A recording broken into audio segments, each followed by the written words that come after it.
Joining me now in studio from the right, Javier Manjarres, managing editor of the Shark Tank, which you find at the website shark-tank.com. Shark-tank.com. We want to get the computer nomenclature correct. And Javier, I want to get your thoughts on that video provided by the Washington Post. I'm a little skeptical of hard left voters in West Virginia. Right. Well, first of all, I want to point out the one gentleman said the 98%. I thought they were the 99% of Americans. But first of all, yes, the Democrats, just like Republicans, they have to embrace their base. That's where they get that's the source of their funds.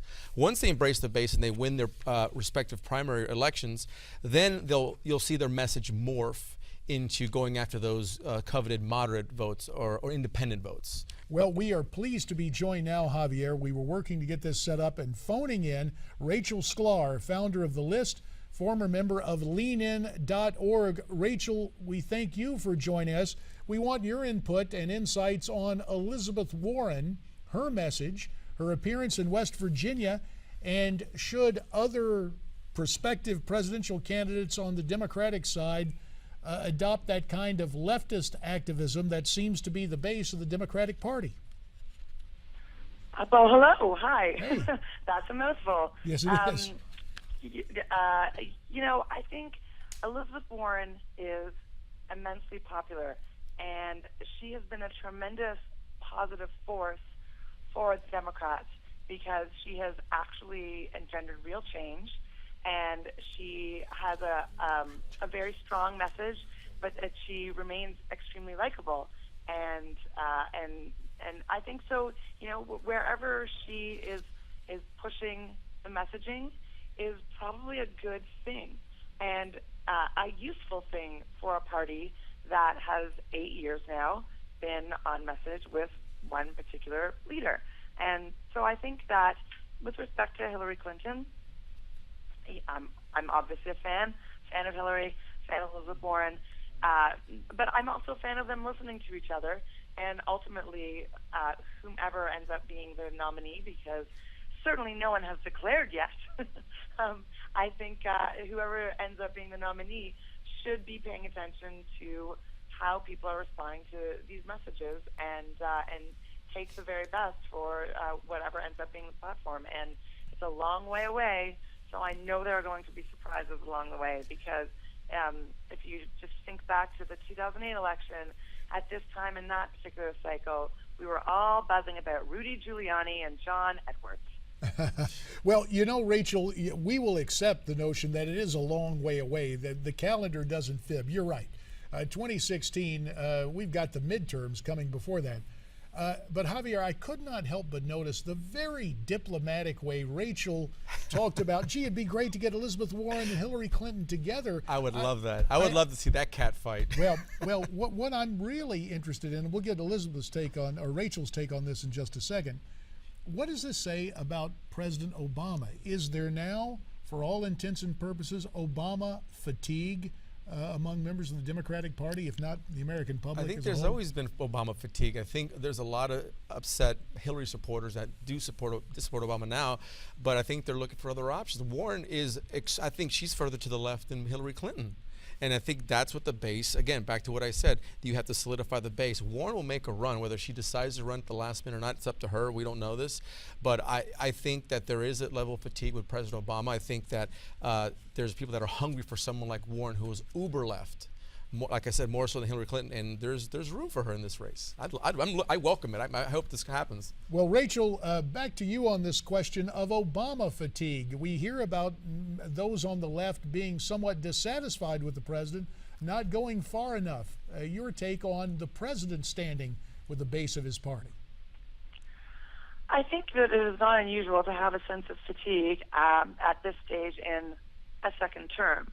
And I think that there are always going to be people who think a president should do more or shouldn't have gone so far or should have responded this way, that way, the other way.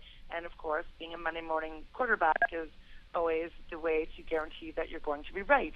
So I tend to, and I think part of my cutting, I tend to cut the president more slack, I think, than many liberals.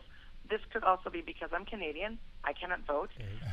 But I tend to think it's actually because in the 2008 election, I was less enamored of President Obama. I was very excited about the Hillary Clinton candidacy, and so I sometimes think that the fact that I didn't start out being a complete, the Obama mania person, it has allowed me to be a bit more chill, if I may use a non-political term. Yes, we can use that in my slang, assessment. Sure. So I tend to take a bit of a broader view and recognize that in the second term of any presidency, there's going to be fatigue as well as a sense of excitement for something new. And I think that you're seeing that here with Elizabeth Warren and have been seeing that here with Elizabeth Warren as sort of as one of the few people on the bench for the Democrats who seems like a viable presidential candidate for the future. Rachel, we appreciate your assessment I think that the there. Republicans have been. I'm sorry? Let's turn to the Republicans, and we thank you for your disclosure of your Canadian citizenship. We heard it with the word "oot," but we're going to. I never hide it. That's fine, Rachel. We're not going to hide a dispute amongst Republicans. There's a feud brewing between Texas Governor Rick Perry and Kentucky Senator Rand Paul on foreign policy. Perry essentially picking this fight with Rand Paul, blasting Rand Paul's foreign policy stance, saying Paul believes the U.S. should ignore what's going on in Iraq. He even called Paul curiously blind to the threat of ISIS. Now, Senator Paul shot back in an attack on the pages of Politico that even included a dig about Rick Perry's new glasses.